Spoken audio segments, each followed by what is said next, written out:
Hey team, welcome back into the Warriorholic. Today I've got a very special guest, another New Zealand Warriors young gun, next gen superstar in the making. I'd like to welcome on aboard Mr. Toby Crosby. Thanks for coming on, brother. Cheers, thanks for having me. Yeah, mate, it's like just to remind the people watching here, like the idea behind these Man Behind the Warrior series is, to really get the fans to hear a little bit of insight into who the players are, particularly the young fellas coming through. We don't see a lot of media, particularly of the young junior teams. So it's a chance to get to know the players, but also, I think often in mainstream media they have a very closed window, and it's very difficult to really share your personality. So hopefully it gives you a chance to connect with the fans before you become a future star there, and everyone can claim they saw you before you made your big break. So I'll get straight into it, man. I'd always like to start out with where you're from, who you represent. Whereabouts did you grow up? I was born in Lower Hutt, grew up in, moved to Greytown when I was 3 and grew up there over in the Wairarapa. And then when I was 13, moved to Silverstream for school, and then moved back over the hill when I was 18 after boarding school, and went back to Lower Hutt, and then played for Upper Hutt Rams. Will be Greytown's where I call home, and yeah. Oh, mate, I was hoping you'd say Upper Hutt, being an ex-Upper Hutt boy myself, but it's nice we've got that little bit of connection there. And so did you play like Wairarapa Bush and stuff when you grew up? Yeah, I played under 8s, 9s. Yeah, 8s and 9s and 11s and 13s twice for 2 years, and then so those are my junior years. What position did you play back in those days when you were over in the bush? All over the place. Started off at first 5, trying to be Dan Carter, and then as we all do, and then moved to centre and wing fullback, and then even halfback in my last year in year 8 before going to Silverstream. It's going to be an interesting chat today to figure out how you went from being a first 5 in Rugby Union to now being a prop in professional rugby league, but I'm sure we'll get onto that in a moment. So what kind of kid were you when you were growing up? Were you one of those crazy kids like me who was always out of the house and never there? And no, I wasn't a great student, but you give me the impression you're a balanced young man. Did you manage to get both done? I was pretty good in the classroom, passed all my assessments and stuff, tests, whatever you need to get to pass the year. Was always, loved footy growing up. Was always like, the last one in from lunchtime back into class, always coming into class late and getting told off, and, you're too busy playing footy at lunchtime and you have to go toilet during class, and it just pisses the teachers off. So, yeah. But no, I always passed my tests, but, always wanted to be a footy player. I envy you, man. I was the guy who always wanted to play sport and was always laid in and always trying to find a reason to go to the toilet, but didn't pass my test. So good on you, brother. It's good to have a bit of balance there. So I think you mentioned we were getting to know you. You grew up with a solo mum and stuff, so you didn't have brothers around the house. So was it kind of challenging to get out there like a lot of rugby players, learn through playing with their brothers and stuff? Yeah, it was quite tough, and that was like part of the reason why I went to Silverstream, so I could get that brotherhood, with growing up with, it was like 25 in year 9 to start, or 30 or something, close, 25, and then year 13 was still up pretty high, like 19 of us were still there right the way through, with a few guys joining and stuff. So that was sort of the brotherhood that I missed out on, that I kind of got later on, which I'm really thankful for and appreciate, because I'm still we're all real close now still. Keep in touch. Obviously, we're all spread out doing our own thing, across the country, some overseas. But no, I'm really grateful for that, and I think that contributed a lot to my footy pathway to where I am now, especially through school, for those 5 years. But yeah. Awesome. So you boarded the whole time you were there, did you? Yeah, from year 9, 3rd form, all the way to 7th form in year 13. Damn, that's an awesome effort. I've often thought, like, I don't know how I would have handled that, but I think there would be a lot of good sides of it, like the mateship and the kinship and stuff. But yeah, I don't know. I would have got pretty homesick. On the Sundays, you have to go home on Friday, come back to school on Sunday, and oh, real? Yeah, you never, you always dreaded the Sunday. You're like, I just want to stay at home with mum and stuff. Especially in year 9, I was so close to leaving. I just wanted to leave and go to a school in the Wairarapa, be a day student. But I'm so happy I didn't now. But yeah, man, those Sunday train rides over the hill back going back for a week feels like you're going back to prison, eh? But Oh, bro. it's got better and It, better as you go on. it sounds like you're pretty close with your mum. I guess growing up with a solo mum, it does do that. And it must have been pretty hard to leave her, not just to go back to the school environment, but to leave her at home by herself on a Sunday. Yeah, definitely. And it was mum's baking, mum's cooking is always much nicer, especially nicer than the boarding house food. But I bet. yeah. But, I'm happy I did it in the end. As I got to year 13, it's like you just want to go back. You don't want to be at home anymore. Yeah, bro. I mean, I love the fact that you're around 20 these days, but you've still got your mum in your profile pic on Insta. And my mum and I were always really good mates, and she passed away quite young. But I look at that and it reminds me a lot of like my relationship with my mum. So it's nice to see because it's tough these days. I think social media sort of builds a kind of wall almost between parents and their kids at a pretty young age. And a lot of them don't seem to communicate, but you look like you're a pretty level-headed man and you do have that relationship. So it's probably a lot of the reason you've been successful. Nah, definitely. She's been a huge part, like supporting me growing up and coming to all my games and all that, every week. Didn't miss one, hasn't missed one, unless obviously now when I'm playing in Australia and up here, she's down in Wellington, but she's come up for a game now and she enjoyed it. So hopefully she can come to a few more. That's awesome, bro. So what other sports did you play growing up, coming through primary school and then even into your high school years? Were you a dedicated footy player or did you try a whole bunch of different sports coming through? No, I played footy all the way through, but then was pretty into my athletics through primary school, sprinting, jumping, throwing. Loved the 100 meters. Did swimming. Mum got me into swimming pretty young. And I got pretty good, not national level, but regional level, did quite well. And wrestling, did Olympic wrestling, freestyle wrestling, went to nationals in 2019 and won that.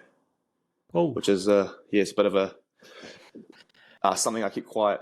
Just don't want a lot of people to know, but yeah, that's something it's an achievement I'm proud of, I guess. When did you start that? I started when I was 8 and did like 2 or 3 years when I was like 8 and then stopped for like 5 years because there was enough people going. And then it sort of started back up when I was 15 and I just jumped back in and did it for 3 years. And then now I'm doing it again up here in Auckland. So that's an effort, bro. Like you often think to get to a national title, you got to start real young and just, grind all the way through, but to have that gap and to still manage to get that, crazy.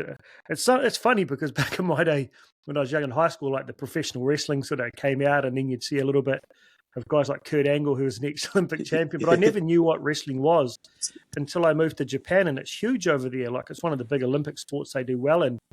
When I started watching, I was like, man, I probably should have given that a go. When I was a kid, being like short and wide, probably better than that at footy, but it just wasn't a thing. So it's nice to know that Kiwis do have those little niche sports going on.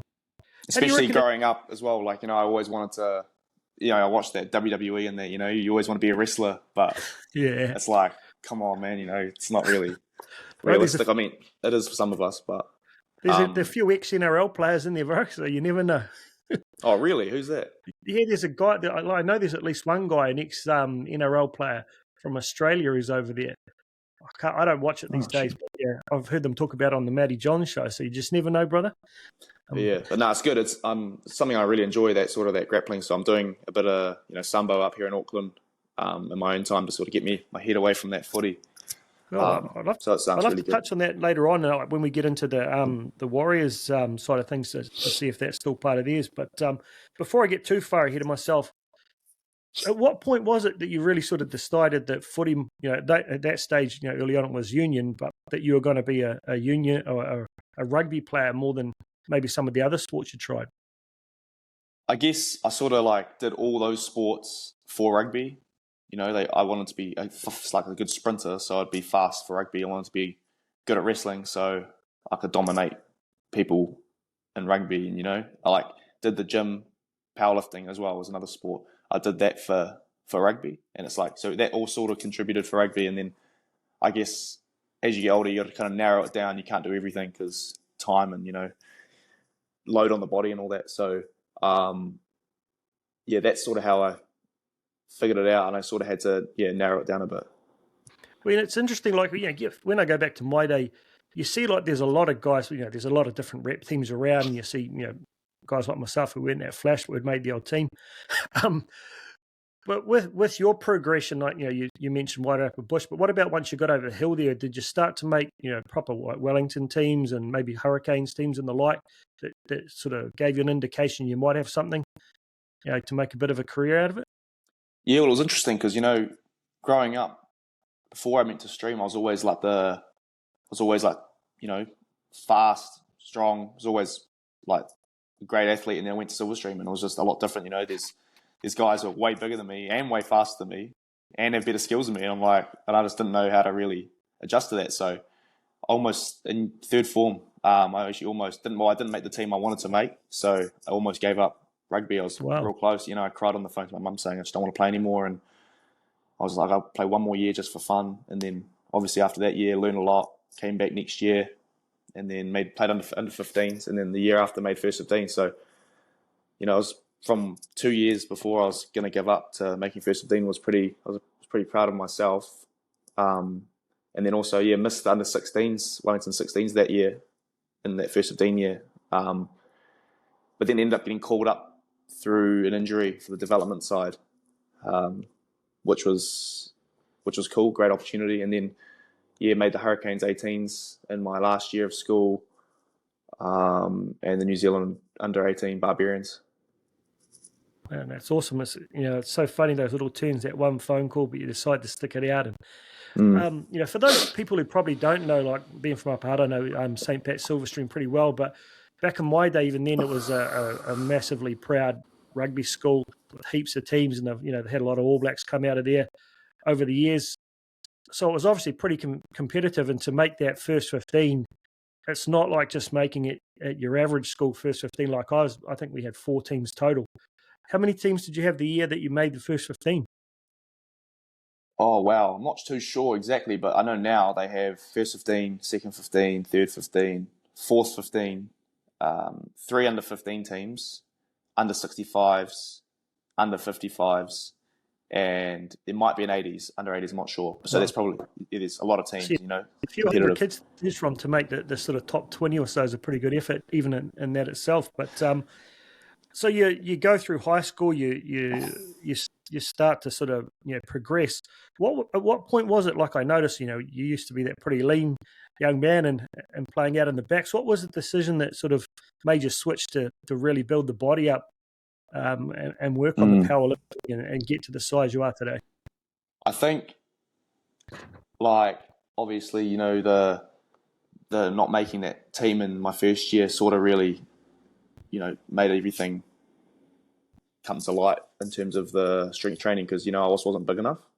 I was probably 63 kilos and I needed to be a lot bigger. So I just stuck at it. That first year was sort of learning with the school coach, learning the technique. And then in year 10, I really started doing those extras, going late nights, running, gymming and stuff, doing all the extra stuff, that you needed to do, and ended up getting like, I don't know, so when I was year 9, I was 63, and when I was start of year 11, going into first 15, I was like 88 or something. So that's like 23 kilos, and it was just all muscle. So it was just, wow. It took me, it was a lot of hard work, man. But yeah, that was probably the key, I think. The diet and everything as well, because, it's not that easy to just bulk up without putting the right sort of, foods and all the proteins and stuff in your body. Yeah, definitely. Mum's cooking, is always nice. Come home from the gym at 11 o'clock and dinner's there, So yeah, real grateful for that and appreciate that, because that's a huge part of the success, just having mum there doing that sort of stuff. Yeah. So what was your 100 meters time, bro, back when you were in high school? When I was at school, so we had the athletics. It's called Old Boys. Against St. Pat's Town and St. Pat's Stream, they have an event against each other where they do all the athletic events. So I was doing the shot put and the discus. No one knew I was a runner, or no one knew I could run. So I was like, just kind of, did my events, did the discus, did the shot put, whatever. And I was just watching the 100 in the stands, and then someone ran up and said, "Oh, there's been an injury. One of the sprinters has been injured. Can you, or anyone can fill in?" And I was just like, I was like, yeah, whatever, I'll do it. And everyone was like, yeah, like cheering and stuff. And then, so I sort of just jogged over, chucked on my mate's spikes. Pretty crap warm up, to be fair. Just jumped on the start line and just ran, sprinted, came third, equal out of 6. So I was pretty wrapped, and then I think it was 11:06 was my time. So it's pretty quick. Yeah, I was pretty happy with that. I didn't think I'd do that, but I reckon I could get there for 50.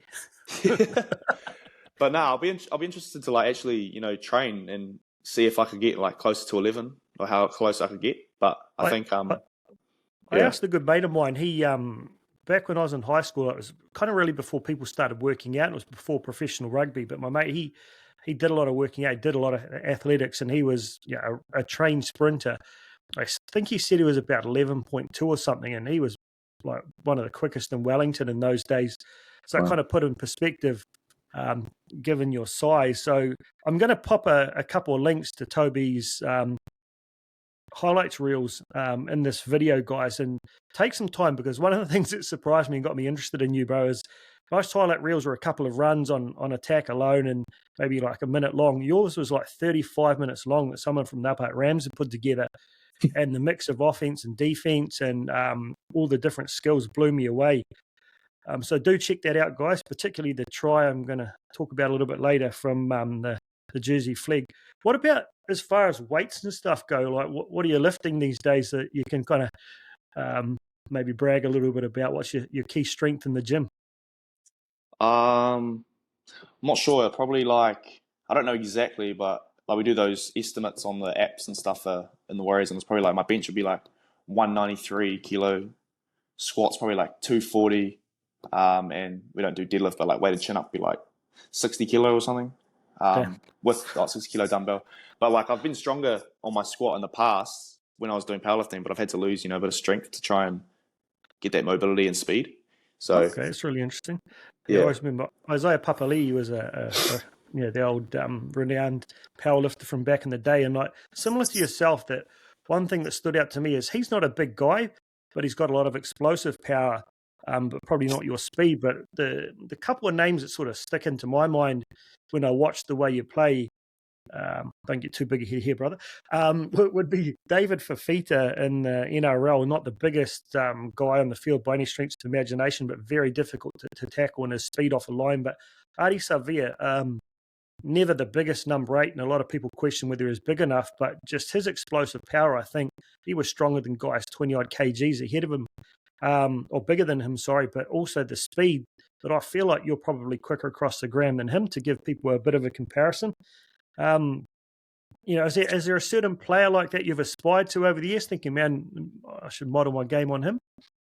For Union, it was definitely, Ardie. I love the way he plays and stuff, He's huge inspiration. Yeah, not the biggest dude, but it's probably has the biggest heart on the field. And then for league, probably, like David Fafita or Payne Haas, those kind of guys. They're Moses Leota, those sort of guys. They're pretty mean athletes as well. Did you ever have a chance to do much work with Ardie when you came through the Hurricane system? Oh, like I went to a couple of trainings and chatted to him and stuff, and we chatted about the Rams. He asked me if I was playing for the Rams and stuff, which was cool. Yeah, so not too much. But shout out. Yeah, Corey Jane as well. Rams legend. But yeah, no, a couple of chats with him. He's a good dude. How do you size-wise with him, like height and weight? Would you be similar, or is he taller than you? I think like similar height, but probably similar weight too. I'm not sure what he is, but yeah, similar height. Yeah. So what are your vital statistics these days in height and weight?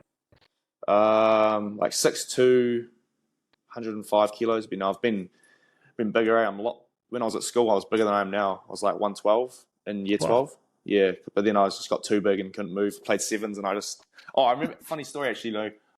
When I played sevens in year 12, I was 112 kilo, and I'd walk up at home to get to the fridge to get a feed, and my lower back would just go because I'm so big. Yeah, I'll get a sore back just walking to the fridge.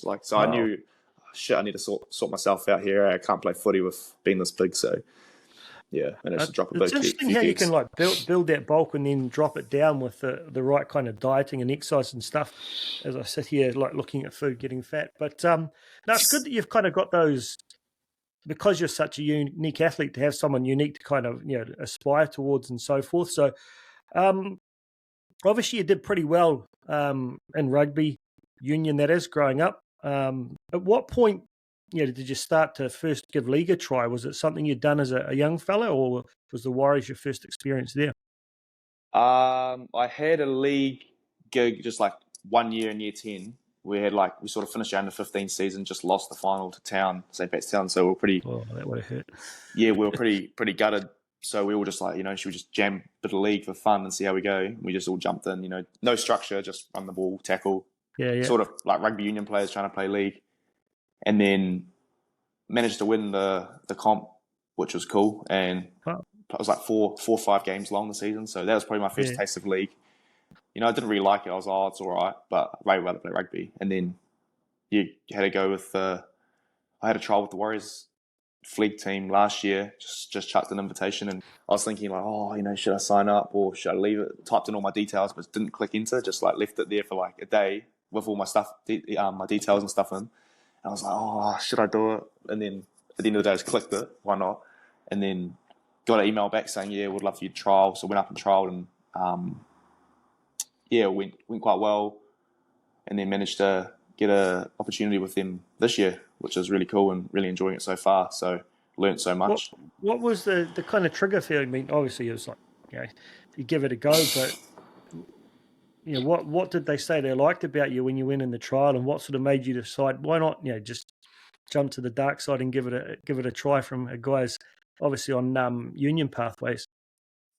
I think my granddad just passed. Like I think I had his funeral literally the day before the trial. Oh, so sorry to hear that. Nah, yeah, it's all good. It's so that was real tough for me. Like I think part of it I needed to get away from Wellington, fresh start, because I was just so devastated, and I still am. But it's just sort of like a fresh start for me to get away, come up here, play a new sport, and just have a new opportunity. And like sort of, I saw it as like a little something coming back to me, at the time of like such like tough time going on, like something came back, I got an opportunity like this. It's just like sort of like felt right, I think. And I spoke to my granddad. He was always a staunch union man, he hated the league, said it's just stupid, people running into each other. But I said to him like the day before, a few days before he passed, I was like, what do you think? And about the Warriors, and he said, just do it. So that's mean. Got his blessing in the end. Managed to convert him too. So what was it like? I mean, I guess you'd lived away from home a bit, but you'd always go back home on the weekends. So I guess at some point you had to pull the Band-Aid off and just jump on a plane and go up and move up to Auckland. How was that whole experience? And then, did the club set you up, or did you have to go and find a flat by yourself? Or so yeah, I have two. Well, there's 4 of us here. 2 of us play for the Warriors, play Flegg, and me and Gary from Wellington, we played 19s together. Different club though. And then my best mate Robert, we've been mates since we were 3. He's worked for the Warriors along with Jackson Baker, so we all sussed the flat. They sort of knew the area a bit, so they got a flat, 4 of us. Good location, 10 minutes from Mount Smart. So yeah, sussed that, and then drove up on it was like a Friday or something, Saturday, to start training on the Monday. So I think we left on Saturday, drove up. It was like 8 hours. Hips so tight, sitting down for 8 hours. Yeah. Then Monday straight into it, Bronco with tight hips. Yeah, it's tough, but it was good. So with the pre-season, was it how was that all structured? Like you're obviously in Jersey Flegg, so that's under 21s, right? Yeah. Yeah. So like we had the Harold Mats, we had the SG Ball, and the Cup, and the senior like NRL guys. How was the pre-season? Was it the junior guys together, or was it all mixed together? Yeah, we trained with like a little bit by ourselves, and then we sort of mixed with the Cup boys who weren't in the first grade. So there's probably a good group of us, experienced guys to show us the ropes. I think there's a few of us rugby boys, converts, training there, Quinlan Tupou, and a few others. So we're still just trying to transition and stuff. So what did you find was the biggest eye-opener, I guess, having played a bit, like you said, a little, wouldn't even call it organised, semi-organised league at a union school in Wellington, to all of a sudden be in this professional environment? What was the biggest eye-opener, or the biggest difference you noticed? I think definitely like we always do the running first for league. It's always running and then weights, but back in Wellington, it was always like weights first and then running. So that's sort of different. You know, you're trying to lift when you just run like 5K or something, passing the ball around. It's a lot easier. I'd rather do it that way because then, you know, the weights is my favourite part, so I can do that last. Yeah. So, it's good, but that's probably a big difference, I think. What about the technical aspects of the game? In theory, it seems simpler, but did you find like the whole structure of the defense and the complexity of the plays, from the outside it seems simple, but on the inside, was it simple or was it pretty complicated? It's definitely different. You use like when you play rugby union, it's like the pod, you get the ball and then to get out the back, it's just like a flick pass. But then in the league, you've actually got to like turn around and pass it like probably like an extra like 2-3 meters on the pass. So, when I first got there, I was just like doing that and I was just going to the ground or going over his head, or everyone was just getting like, what the hell was this guy up to? But I got there in the end, just actually turning and passing it. Yeah. It's just, that's a different skill. And like all like the lines you run, it's like similar, but it's different because like obviously there's less people on the field, there's markers hunting from the inside. In rugby, you don't have, everyone actually hunts like from the inside. In rugby, there's just people just go to sleep from there. So it's just it's a whole different skill, I think. What about fitness wise, which is more challenging? Training, I found rugby, like the trainings, like rugby, they just kill you with fitness. But in league, the game is way harder. Like I could walk through 80 minutes in rugby union, but then in league, you can only play like 20 minutes, 25, and then you have to go off for a rest. But it's just so much different. The up and back, always back 10.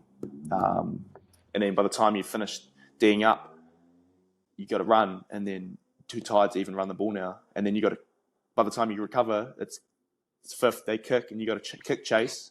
And then by the time you get to the kick chase, you're tired again, and then you got to defend 5 tackles, and then you're back on attack again. It's just like, it's so taxing in the leagues. That's why I think. And that's funny coming from an open side. I know you played a bit of open side flanker in Union, that you imagine are like the fittest guys on the field, making heaps of tackles. But to say like it's 80 minutes is easier than 20 minutes in league is probably going to surprise a few people, because you feel like you probably don't take into that account that most people, if they ran the 10 meters forward and 10 meters back, the amount of times you're doing it in 20 minutes, just that alone would kill them. You're having to tackle massive guys, and like the wrestle must be a crazy level of fitness. So did you find, just getting back to the wrestling, is it something that you guys do within the Flegg training camp? Do you have like wrestling coaches, or is it something that you're lucky that you do it, so you've got a bit of an advantage there? No, we do a lot of wrestling. We just do it with our trainers. They're pretty onto it. Like I think one of our trainers does jiu-jitsu, so he's pretty good. We do that a few times a week, especially in pre-season. We used to do it. But then it's always with the ball, like wrestling with the ball. So it's a different skill. It's not actually, wrestling. But my background definitely helped me going into that, like just knowing how people's bodies move and how to get them off balance and stuff, So it's definitely good. Yeah, in some ways it really annoys me that it's part of the game. And it's one part I like about the women's game is they don't do it, and it's just a lot more pure. But I found that since the city kickboxing guys have come on board, and you've got like guys like Kai Kata France training our first graders, our wrestle has definitely improved over the past couple of years. So hopefully it's a strength that you can sort of take in there, and once you get up into first grade, because we know you're going to get there, I'll be curious to see how you go on the match with those boys with your background. So what, obviously it's been mainly a year focused on learning the game and learning the patterns and building that league specific kind of fitness. Did it surprise you that you got the Gaming Cup, and how was the experience up there? Was it much different to Flegg? Yeah, it was way different. Not in terms of fitness wise, but just like technical. Everyone knows their role. Everyone's really good at wrestling. Everyone knows how to slow the game right down. So everyone was just onto it. Like, so I found the difference versus like the speed wasn't too much different. The physicality was all right, but it's just that technical side of it was really good though. Is it something that you anticipated would hopefully happen this year, or was it a bit of a something that came out of the blue for you? Yeah, it was a bit out of the blue. I was sort of just trying to, hope I'd start for Flegg this year, and just my first year, I was like, I'll be happy to play Flegg, get selected for Flegg. That was a goal for me. So yeah, it was definitely a surprise. Yeah, I mean, I noticed, like I was lucky enough to catch the game when you play there, and it's just you could tell the strength and the skill wise, you're more than ready for it. But I guess it's just like talking to a couple of guys like Tanner, who's come up from SG Ball last year and played a little bit of cup last year, but playing week in, week out this year. He just said it's just so taxing on the body. Your body has no chance to recover. So I guess it's going from playing academy football or playing high school football to that, where the training is almost harder than the games. Are you finding the same in Flegg, that it's really difficult to recover? Yeah, well, I've just had COVID like 2 weeks ago. Oh, shit. Yeah, didn't really realize I had COVID, and then obviously trained through it, and now I'm sort of still pretty crook from it. So I think it's just a sign my body needed a break. So I had the week off last week, which was nice, just to let everything recover and just flush. Feeling fresh now, and so it's definitely much needed break, because we didn't have a bye, because our bye got moved from round 5 because of the weather in Sydney. So that's right. Yeah. So much needed rest. That's pretty awesome to hear, though. But so I guess it's one of those things you don't know until you try it. But it sounds like you're enjoying it. So as a fan, I hope it's something that you do stick to, and the club provides you with a good pathway. Because I like I said, anyone watching this interview who hasn't seen Toby's highlights, go and watch. You definitely excite me, in just the speed and the size. That's quite crazy. So I will mention the try. The first try you got in Jersey Flegg. I know it's probably not your role, but when I see in the highlights, this prop gets the ball on about his own halfway, steps about 2 guys, accelerates, beats about 4 guys in a tackle, steps another 2 guys, and powers over in the corner. It's something you don't see from props. And then on the other side, your other try, I'm guessing it's just the 2 I've seen, you literally got the ball flat-footed, a few yards off the line with 3 or 4 props and edge back rows in front of you, and you literally just took them over with you. Must make you pretty proud to get a couple of pretty flash tries that will stick in people's minds for a long time. Yeah, I'm proud that like my mum could be there, because she was at that game. Oh, so, awesome! The Mother's Day game, But it's always good when a prop gets a runaway try. Everyone always loves that. So, but it's good. So what do you feel like going? You're into the second half of your first season now. What is it about your game that gives you confidence? Actually, I reckon I can go all right, even in this professional league environment that's a little bit new to you. I think strength, power, and speed, just all of that mixed together, because that's more my strengths in rugby too. Just to try and excel those in league. I think if once I do unlock like the technical side of it, and like the lines and everything, it sort of will just all come together. And I think I've had a lot of people say for years, go play league, you'll be a league player. And I was just like, nah, I'm not a league player. But then now I'm playing league, so I guess they were right all along. And I guess the other thing that stood out to me watching your highlight videos was not just the speed and the agility and so forth, multiple runs where you're scoring tries from your own halfway line, and as a number 8 in rugby, but there's one where you've got a break down the middle of the field, and what I'm assuming is off your wrong hand, so your left to right pass, which is a wrong hand for right-hander. You flick the pass that hit the winger on the chest at full speed on the sideline, so it's a 20-meter pass or whatever. Not many props can pull that on. Is that something you've always had, those ball skills, or is it something you've built up later in your career? Nah, it's something I've built up later. I used to get given a bit of shit back at school for not being able to pass, so when I left school, I was like, fuck, I need to learn how to pass properly. So I just drilled it every day, Some guys would still say I still can't pass, but I think it's got a lot better than it was. But yeah. That's awesome, bro, because it's one thing to be able to pop a short pass, but a full-on spiral pass at full speed and get the trajectory and the line right, there's got to be a little bit of natural instinct in there, so if you keep working at it. It's been a really awesome opportunity to get a lot of insights into here, brother. You seem like a really level-headed guy. Really interesting chat. A few interesting stories I didn't know about, like the wrestling gold medal is outstanding. The final 2 questions I've got for you. The first one is always a bit challenging for players to ask, and something they don't like it, but you've probably got some pretty talented guys in that Flegg team. Is there anyone else that you reckon we should be keeping an eye on as we head into the end of the season, probably over the next couple of years? my flatmate Gary, he's a bit of an athlete himself. You know, we always compete with the jumping and the sprints and stuff. Nice. So yeah, he's someone to look out for. Yeah. Size-wise, we've got some different shaped wingers at our clubs. Is he one of those taller, lankier guys, or is he a shorter, stockier guy? Oh, he's just a good mix. He's lean and probably a little bit shorter than me, maybe 6 foot or something. Lean, we compete for that body fat pinch test. We try and beat each other. But yeah, he's a real pretty gifted athlete as well. Who's quicker? He'll say him, I say me, and I've got proof. I've got people who can back it up. When we played a sevens tournament, I chased him down. So, yeah. But he'll deny it because there's no video of it. So he'll deny it. Bro, getting chased down by a prop. But deep down, he knows. So that's all that matters. There you go, bro. I'll have to try and get him from a yarn one day and get his side of the story. All right, and the last question. You're still in your fledgling period of your professional career. But if, you could give any advice to people, young athletes, maybe around the sort of 14, 15 year age that are at that point, like similar to you had, but maybe you're thinking about giving up, or you have decided, look, I'm going to invest in myself. What advice would you give to them to maybe give them a better chance, not just on the field, but off the field?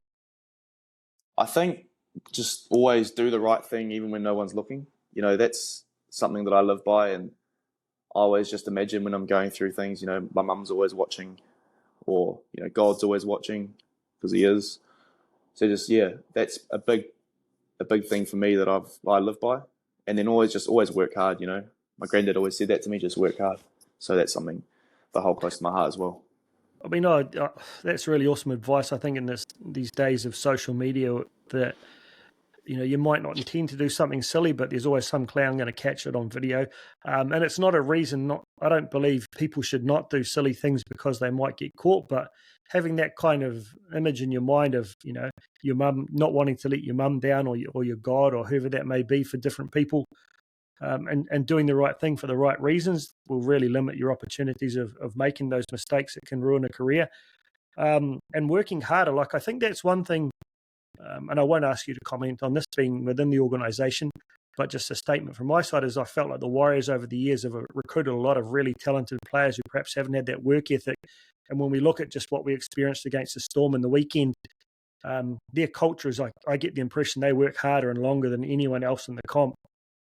And I feel like that's something that the Warriors really need to commit to. And from my observations this year with the junior teams and what I've seen from the senior team since Webby's been there, it seems like a real focus, building that, work harder than anyone else. And, if you do more reps than anyone else, there's no way you're going to be worse off for it. So that's awesome to hear you've got that ethic built into you before you even hit the NRL, which shouldn't hopefully be too far off. Looking forward to it, enjoying the process and the pathway. So that's the main thing, and just keep learning. Yeah, I'm going to try and get up there one of these rounds before the end of the year. I'm down on the Kapiti Coast here, so I don't get to all rounds, but I'd love to get to one of the weekends that you guys in the Cup boys are playing, either on the same day or the same weekend. Keen to see you live, brother. See you get those legs pumping. But all the very best. Thank you so much for your time. I'm going to put if you don't mind, a link to your public Instagram, that training one out there, so people can check out the type of training you do, but also I'll chuck some of your highlight reels as well, so people can get a bit of an impression about why this Warriorholic is getting so excited about the young man. But I love the fact that you're pretty balanced about it and not getting ahead of yourself. All the best for the future, brother, and hope to talk to you again soon. Cheers. Thanks for having me on. Cheers, guys.